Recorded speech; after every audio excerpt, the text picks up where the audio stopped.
ফ্যানের রেগুলেটর কমালে কি আসলেই বিদ্যুৎ বিল কমে? অনেকে বলে কমে, আবার অনেকে বলে কমে না।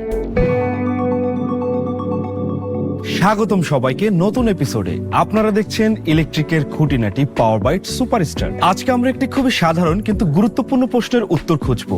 ফ্যানের রেগুলেটর কমালে কি আসলেই বিদ্যুৎ বিল কমে? অনেকে বলে কমে, আবার অনেকে বলে কমে না। এই প্রশ্নের উত্তরটাই আজকে খুঁজবো। চলুন এই প্রশ্নের উত্তরটা আজকে খুঁজে বের করি।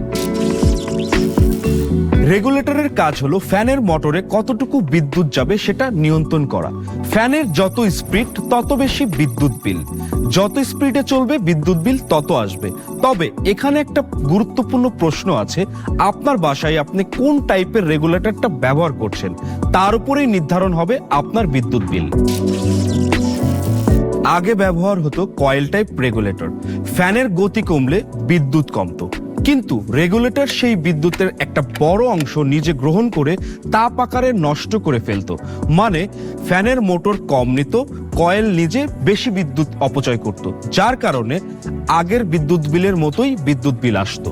উদাহরণ, ধরুন ফ্যান 75 ওয়াট খরচ করে, আপনি স্পিড কমালে ফ্যান হয়তো 40 ওয়াট নিল, কিন্তু বাকি 30 থেকে 35 ওয়াট কয়েল নিজেই খরচ করে ফেলে, ফলে মোট খরচ প্রায় আগের মতোই হতো।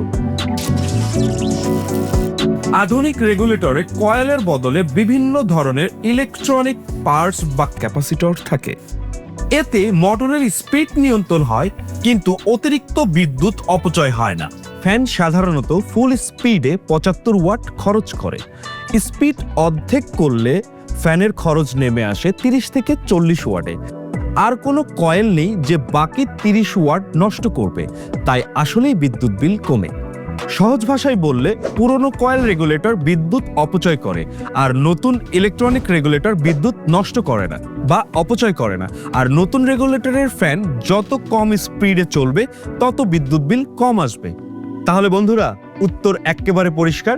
আপনার বাসায় যদি পুরাতন কয়েল টাইপ রেগুলেটর থাকে, সেটাকে পরিবর্তন করে নতুন ইলেকট্রনিক রেগুলেটর ব্যবহার করুন। আর স্পিড যতটা কম রাখা যায় ততটাই বিদ্যুৎ সাশ্রয় হবে। ভিডিওটি আপনার কাছে যদি ভালো লেগে থাকে তাহলে লাইক, কমেন্ট এবং শেয়ার দিয়ে সুপারস্টারের সাথেই থাকুন। দেখা হচ্ছে নেক্সট এপিসোডে।